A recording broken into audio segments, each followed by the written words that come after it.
자, 성탄 예배 한 주 전입니다. 이 기간을, 강림절 기간을 크리스마스 시즌, 성탄 시즌이라고 합니다. 그래서 사람을 만날 때마다 하나님이 2000년 전에 아가 예수님을 보내주셔서 구원을 이루어진 구주님을 찬양합니다 하는 의미에서 메리 크리스마스 이렇게 인사를 하게 됩니다. 2023년 성탄을 맞는 저와 여러분들에게 하나님께서 성탄의 은총을 크게 주실 수 있기를 바랍니다. 2000년 전의 성탄의 은총은 예물을 가지고 동방의 박사들이 찾아가서 경배하였던 은총입니다. 양을 치고 있던 목자들에게 하나님께서 특별히 알려주셔서 그들이 멀고 먼 길을 찾아서 말구 위에 가서 아가 예수님께 경배를 올렸던 이 경배하는 은총이었습니다.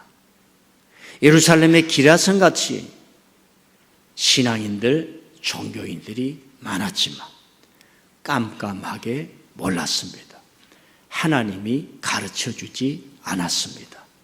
그런데 동방의 박사들과 양치 목동들에게는 하나님이 가르쳐 주셨던 겁니다. 즉 2000년 전에는 찾아가 경배하는 은총이 성탄의 은총이었다는 겁니다.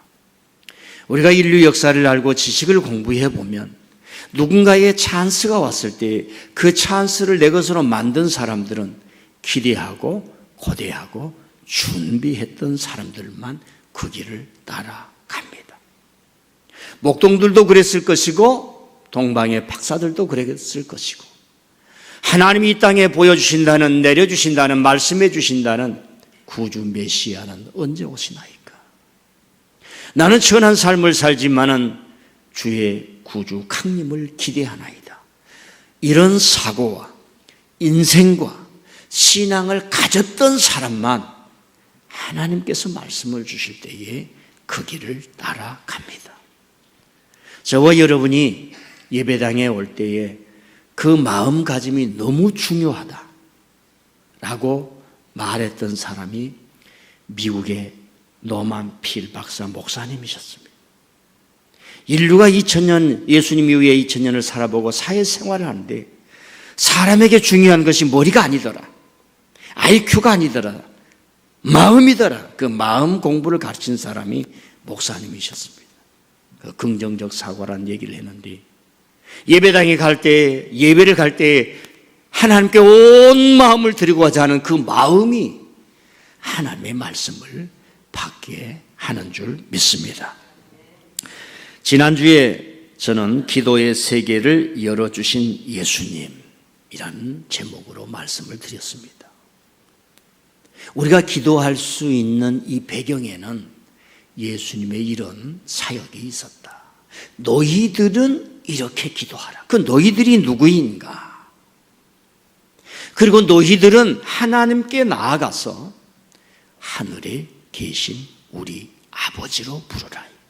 하나님을 우리들의 아버지, 그 우리들이 누구이냐? 라고 하는 그 말씀을 여러분에게 전해드렸는데, 아하, 우리가 기도할 수 있는 이 배경에는 이런 뜻들이 있었구나 라고 하는 것을 아마 여러분들이 깨달았지 않았을까 생각을 합니다. 그래서 기도하는 것은 놀라운 영적인 특권이라고 말씀을 드렸습니다. 이런 설교를 하다 보면 이제 욕심이 있는 거예요. 방향과 목적이 있는 거지요. 기도를 안 하는 사람은 기도하러 부지런히 나오라는 얘기입니다. 그런 기대를 가지고 이 설교를 하지요. 그 기대가 이미 여러분 속에는 이루어졌는데 발걸음만 천근만근 무겁지 않을까 생각을 해봅니다. 우리는 메리 크리스마스 연말이면 말합니다. 그런데 그 성탄의 이야기는 굉장히 슬픈 이야기입니다. 굉장히 충격적인 이야기입니다. 저와 여러분이 탄생할 때는 어머니가 배에 옷도 지어놓고 뭣도 했겠지만 예수님의 탄생은 그렇지 않습니다. 그런 의미에서 예수님의 구주이심을 믿는 우리들은 초대교회처럼 우리의 구주가 되신 그 예수님은 어떻게 탄생하셨을까? 질문을 갖고 다시 한번 성경을 보게 됩니다. 예수님의 탄생 얘기가 슬프고 충격적인 것은 몇 가지가 있는데 두 가지로 말하면 첫 번째로는 태어나자마자 죽이겠다는 못된 권력이 있었습니다. 헤롯 왕이라고 하는 겁니다. 이 사람은 이제 예수님이 계셨을 때는 BC가 없었고 AD가 없었어요. 예수님 전의 역사, 예수님 후의 역사 이런 말 자체가 없었습니다. 후대에 우리가 이제 과거를 이야기한 건데 이 헤롯 대왕은 예수님이 오시기 전 74년도에 탄생을 했어요.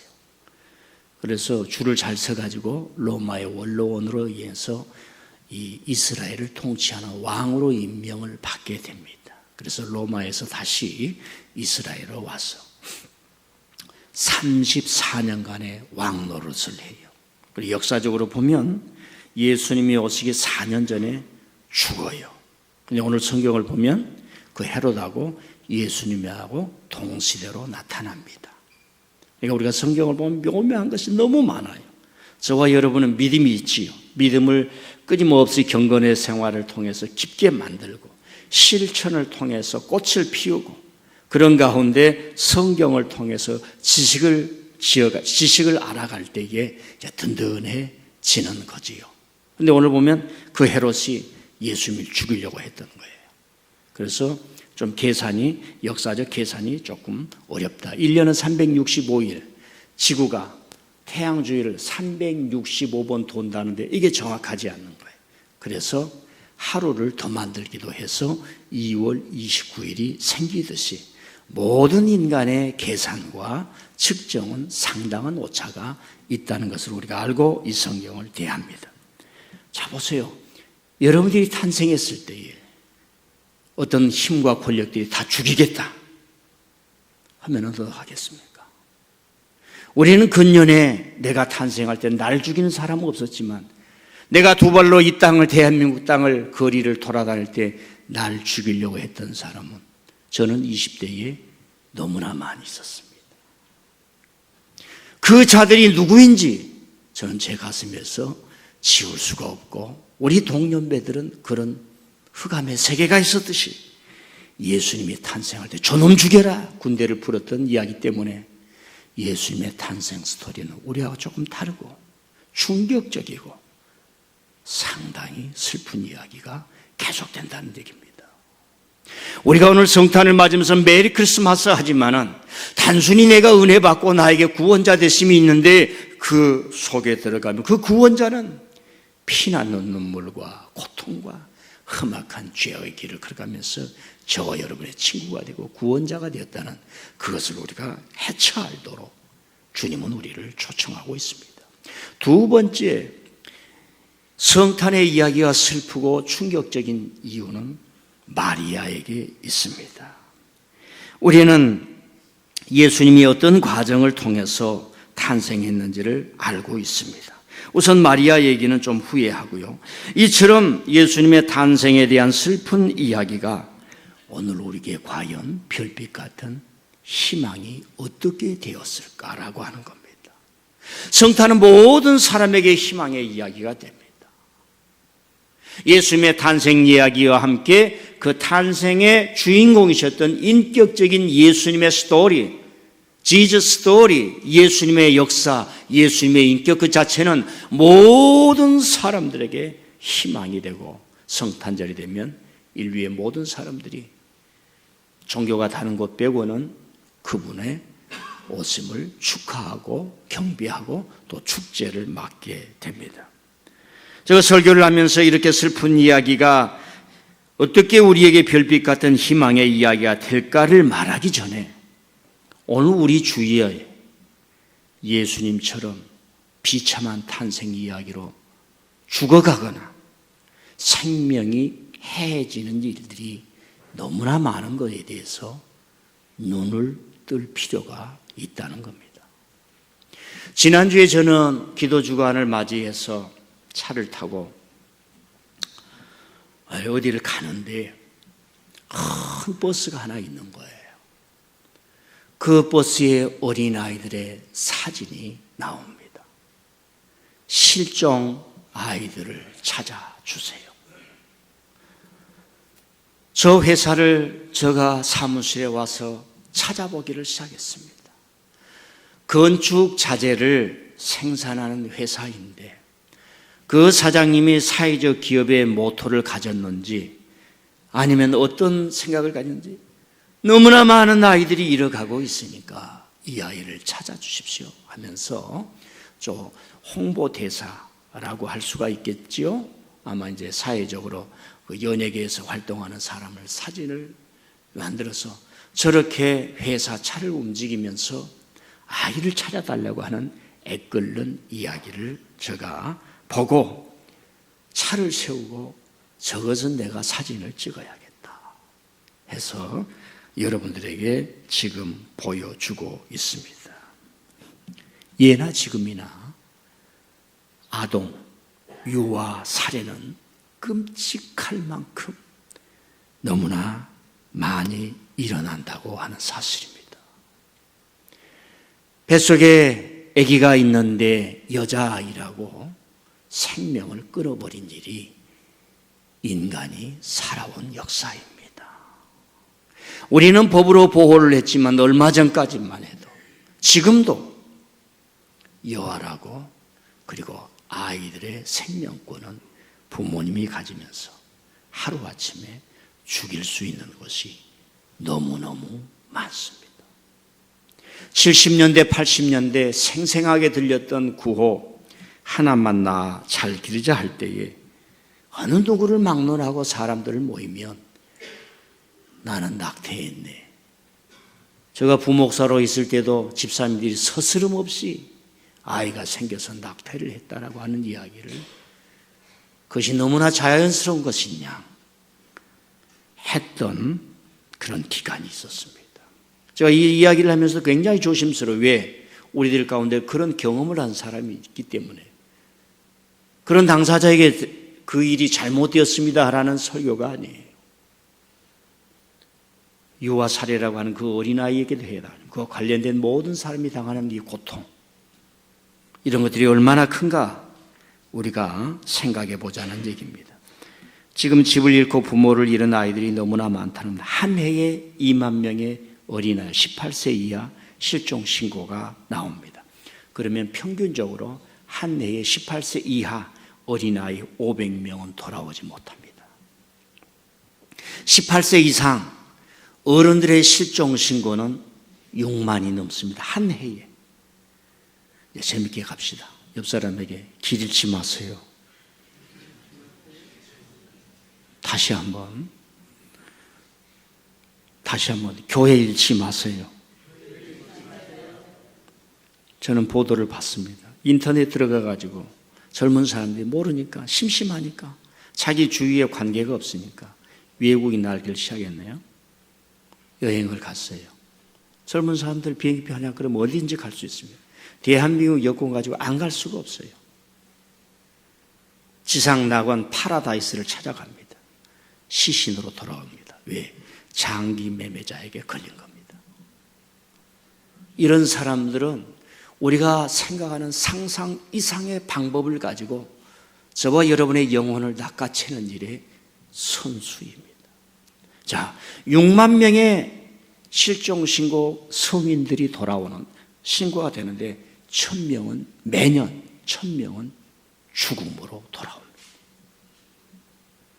60세가 넘으면 오후 5시 이후에는 산에도 가지 마시길 바랍니다. 우리 사회가 출산율이 낮다 그러죠. 국가적인 위기라고도 하고 그러죠. 이렇게 생명을 경시했는데 하나님이 이 땅에 세운 공의가 살아있는데 인간이 벌을 안 받고 살 수가 있겠습니까? 그렇기 때문에 어린 아이들부터 자기 자녀들에게 우리 주위에 악이 얼마나 많은지를 자꾸 얘기를 해야 됩니다. 인터넷, 스마트폰이, 보이스피싱이 얼마나 저와 여러분의 영혼을 낚아채는 일인지 여러분 젊은 사람들한테 스마트폰 주고 내가 하루 종일 이 스마트폰을 얼마나 봤는지 그거 좀 알려달라고 그래 봐요.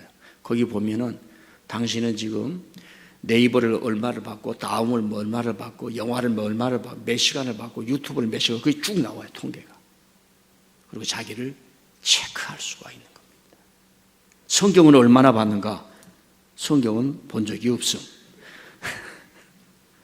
좌우지간 제가 하는 얘기는 어른들도 그러고 어린 아이들에게도 생존의 방법을 알아야 돼요.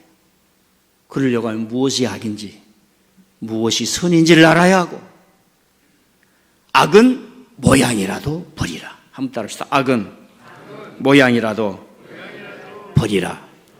그리고 자기 친구들이, 자기들이 학교에서 학폭을 당하면서 절대로 가담하지 말고 학폭을 행한 사람 반드시 선생님께 신고해야 되고 경찰에 신고해야 된다.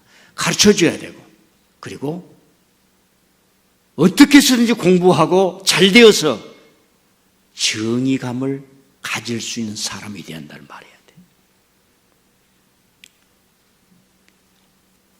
헌법을 어긴 사람에 표를 주는 것도 범죄와 공범이 되는 겁니다. 김동철 씨 사진 한번 올려주세요. 저분은 4년 전에 미국 국무부에서 인권상을 받은 대한민국 김동철 변호사입니다.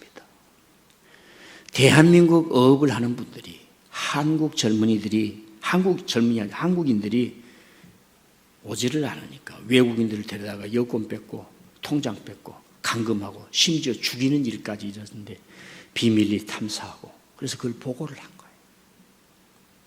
여러분, 대한민국은 올해 20년 만에 인신매매 1등국에서 2등국으로 강등이 된 겁니다. 인신매매는 3등급이 있어요. 1등급 국가 인신매매가 거의 없다. 2등급 국가 상당히 많다. 3등급 중국, 러시아, 북한 이런 데는 인신매매 3등급. 우리나라가 올해로 2등급으로 떨어졌어요. 너무 많아요. 사람을 사고 파는 일들이 너무 많아요. 태국, 필리핀 돌아다니면서 사람을 데려와서 여기서 짐승으로 만들고 일생을 불행하게 만드는 일이 너무 많아요. 저와 여러분이 눈을 감는 순간, 기도를 하고 핑계대면서 눈을 감는 순간, 이 땅에 정의감을 행하는 사람들에서 눈을 감는 순간 내 이웃은 인생이 찢어지는 아픔, 예수님을 죽이려고 했던 헤롯의 권력이 응응거리고 있다는 것, 우리가 이런 말씀은 오늘 우리들에게 눈을 열게 해주는구나. 초대교회는 그 짓을 하지 않았습니다. 예수님의 탄생 스토리를 부풀리지 않았어요. 보라, 누가 악이며 누가 선인가?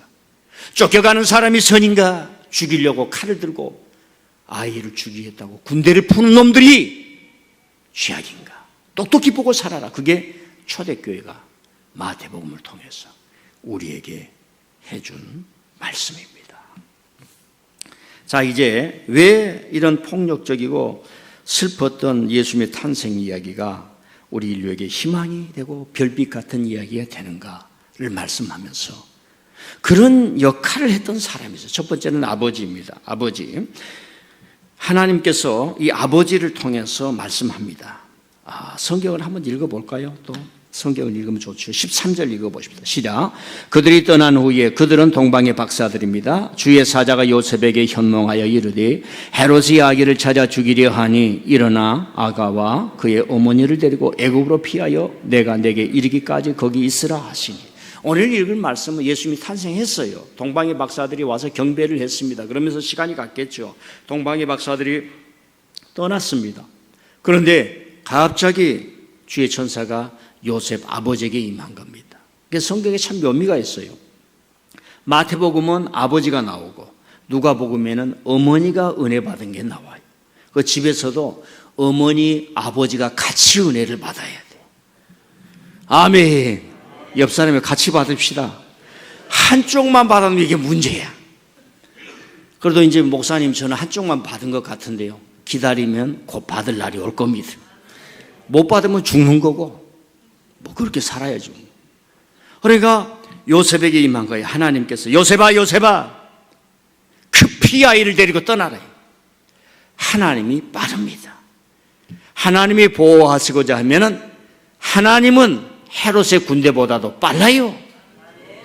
하나님의 은혜는 권력자들보다 빠릅니다. 하나님의 보호하심이 있는 거예요. 예수님을 믿는 모든 사람에는 예수님의 계시성이 있어서 하나님의 예수님을 보호하듯이 저와 여러분을 보호하시는 줄 믿습니다.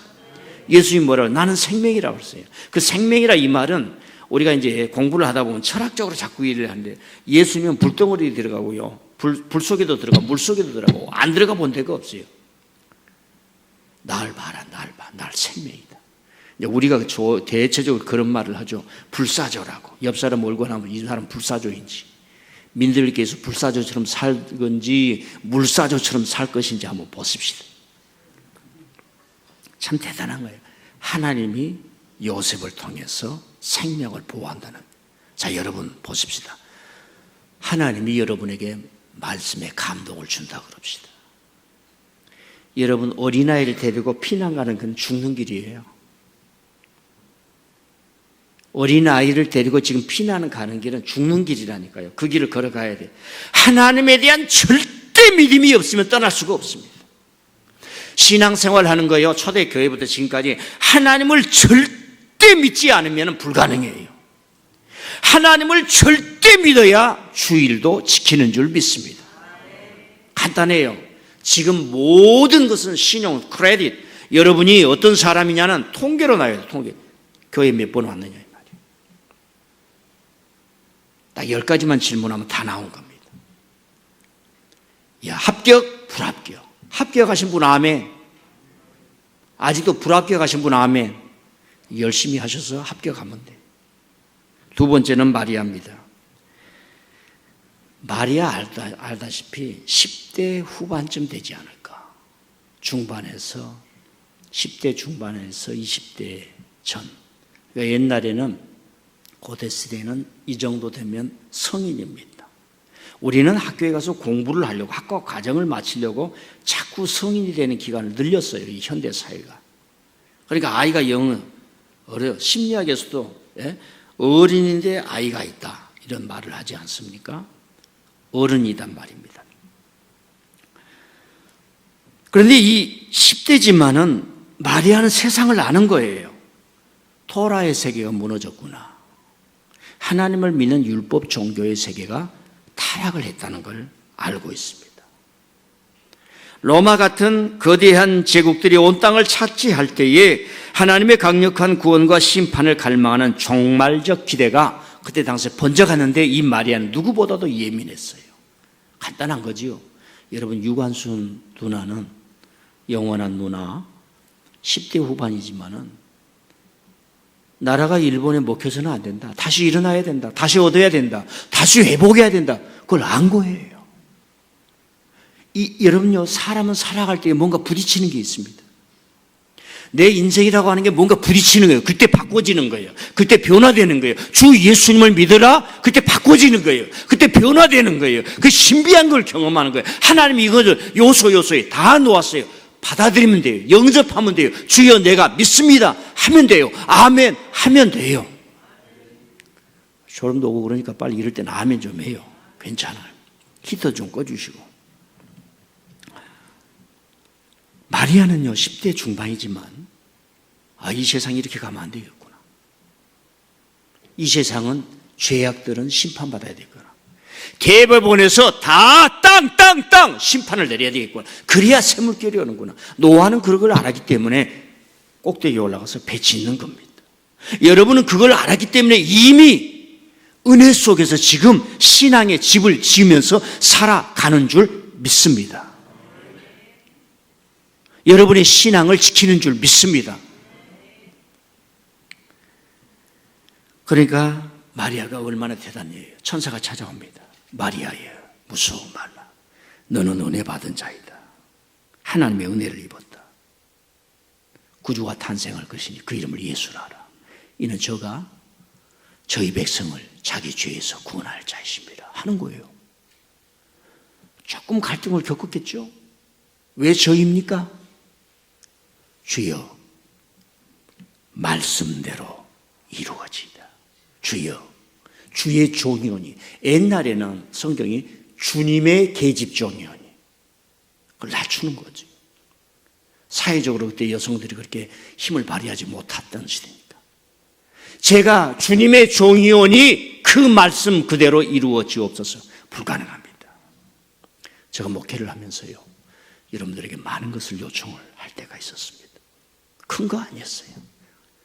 그냥 걸음만 움직이면 돼. 근데 그게 안 되는 거예요. 저는 여러분을 탓하고 싶지 않아요. 설교는 뭐 탓하는 건 아니죠. 그러나 제신하죠. 주의 종이오니 주의 뜻대로 이루어지다.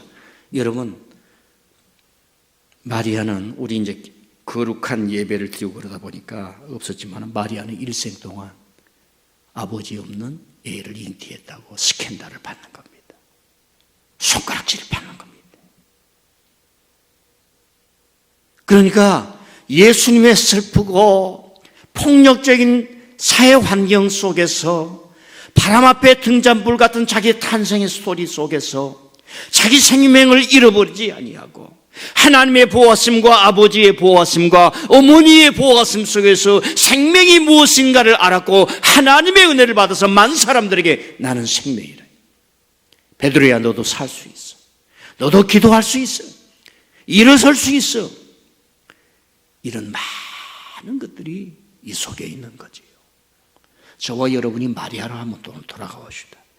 주의 종이오니 말씀대로 이루어지다. 이걸 만나는 거예요. 만났을 때 자기의 여성성으로서의 그 어떤 거 있잖아요. 여자로서의 그 뭔가 있잖아요.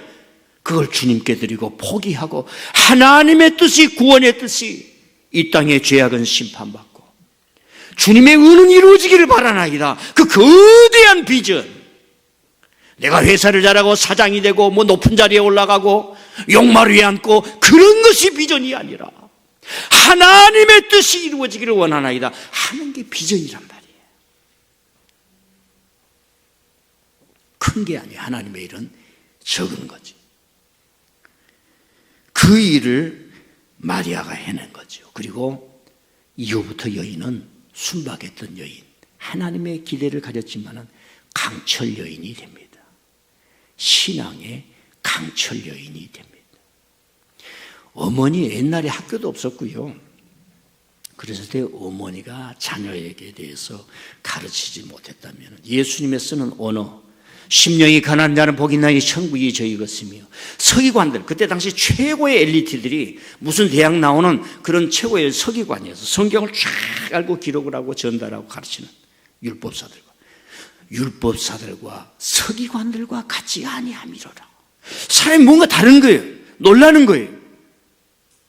막 놀라는 거예요. 교회 오면 저 설교는 개떡 같아도 하나님의 말씀의 감동에 놀랄 수 있기를 바랍니다. 이게 쉽지가 않은 거예요. 평범한 거지. 나는 매주일마다 놀라잖아요. 3층에 가면 밥을 먹을 때 왜 이렇게 맛있는 거예요? 우리 어머니가 해준 것보다 더 맛있다. 그렇게 느끼시는 분 조그맣게 아멘. 예수님의 슬프디 슬픈 탄생 이야기. 미소녀에게, 여리디의 여린 소녀에게, 그러나 하나님의 뜻을 받겠다고 하는 그 여정에게 하늘에 큰 은혜를 주었어. 마리아는 지금 전 인류의 여성성의 대표성을 가졌다, 이렇게 말씀드리고 있습니다.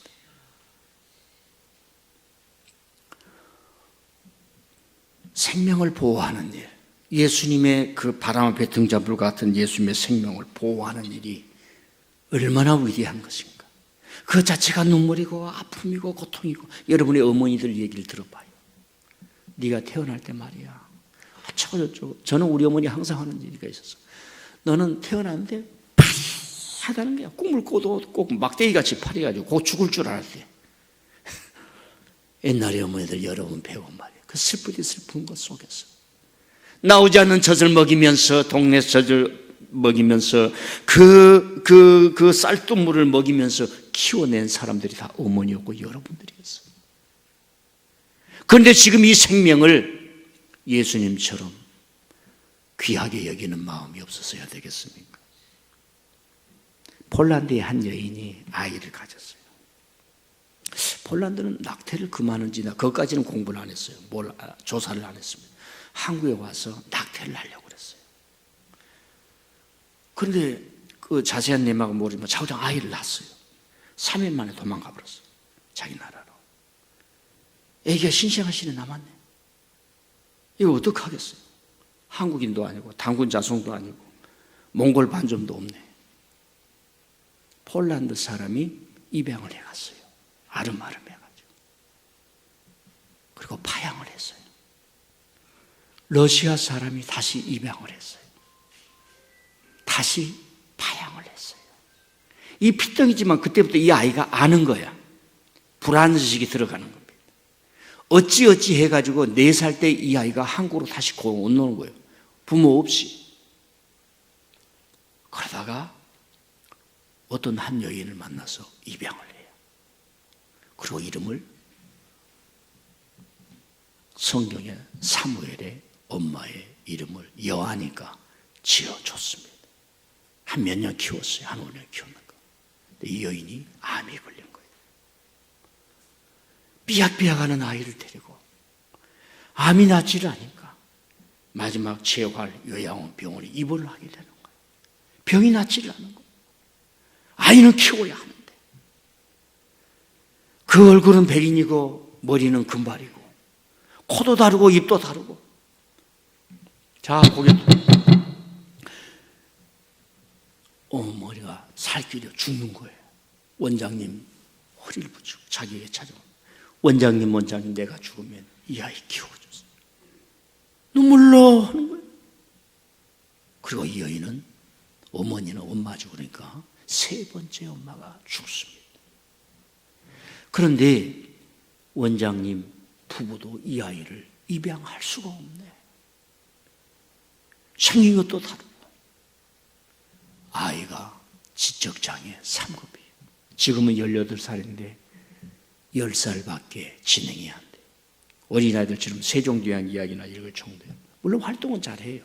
지적장애는 그래도 사람들이 좀 이해를 많이 합니다. 우리 사회 분위기상. 갈 곳이 없는 거라. 남편도 입양 안 된다. 주위 사람들도 비스듬해야 잘 키울 수 있지. 이 애가 커가면서 어떻게 그런 수모를 다 당하겠냐. 부모가 안 된다. 하다가 결국은 이 아이를 입양을 합니다.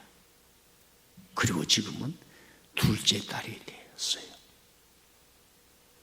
텔레비 잘 보신 분들은 KBS에서 언젠가 방영했습니다.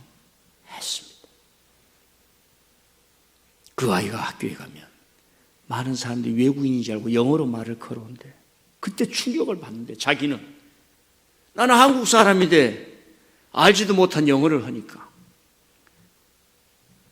폴란드 출생이지만 폴란드 말을 할 수 없고 생모도 찾을 길이 없고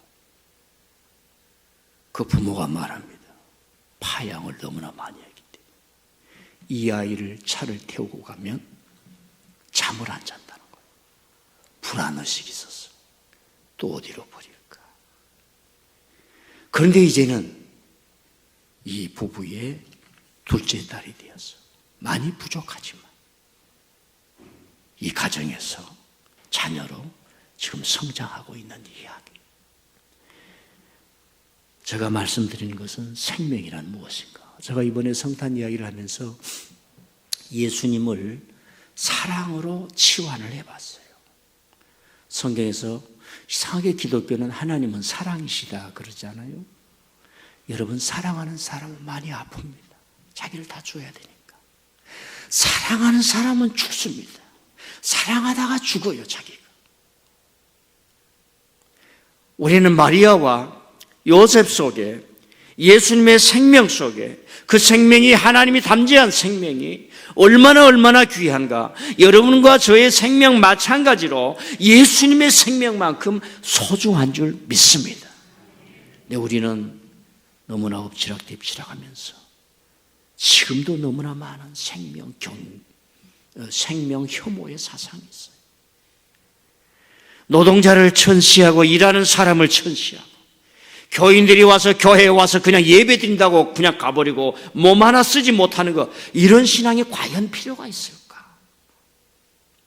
대중처럼 수없이 모인 것도 중요하지만은 관념적 신앙만 끊임없이 키우는 것이 아니라 하나님의 집은 아버지의 집입니다. 기도하는 아버지의 집입니다. 아버지 생명을 보호하듯이 내가 이 집을 살겠습니다.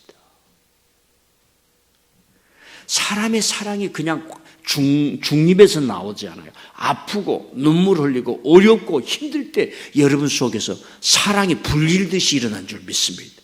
하나님도 저와 여러분의 눈물을 보고 불일듯이 예수님을 보내주십니다.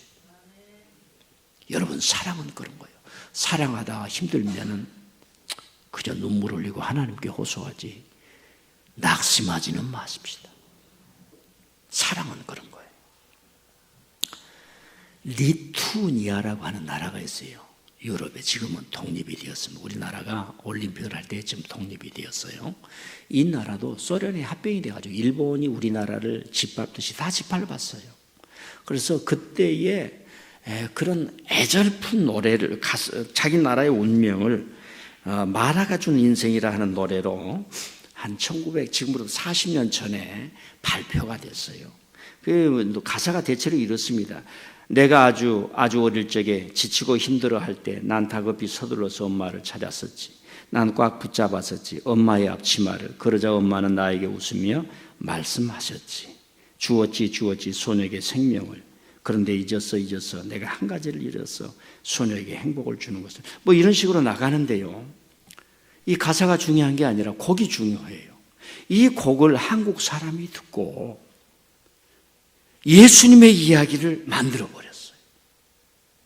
나라가 짓밟히고 소련에 짓밟힌 이야기를 엄마와 소녀에게 행복을 줘야 했는데, 나라에 행복을 줘야 했는데 그러지 못했던 그 국가의 비극을 인격화시키면서 노래를 이게 이제 불렀다고 한 40년 1981년도에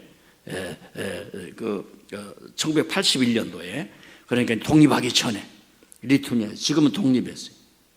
그게 바로 백만송이 장미라고 하는 겁니다. 이 가사는 크리스천 성도가 만들고 자기 동성에게 주어서 부르게 했던 거예요. 그 가사를 한번 들어봅시다. 올려주세요.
한번 불러보고 싶죠? 이 노래는 불러도 괜찮아서 오후에 한번 찬양할 때 불러보면 좋겠어요. 여러분, 백만송이 장미가 어떻게 필 수 있으면 100만 개, 100개도 들기도 어려운데 근데 가능한 거예요. 진실한 사랑을 할 때만, 진실한 사랑을 할 때만. 하나님은 교회를 세우셨습니다. 여기서 진실한 사랑에 부딪히도록 하나님은 저와 여러분을 모아주신 줄 믿습니다. 때로 우리가 피난가야 하고 쫓겨가야 하고 그러나 하나님의 보호가 있고 저와 여러분은 예수의 생명을 품듯이 여러분 안에 있는 예수의 영을 품듯이 마리아가 주님 저 안 죽습니다. 난민이 되는 건 난민. 저 안 죽습니다.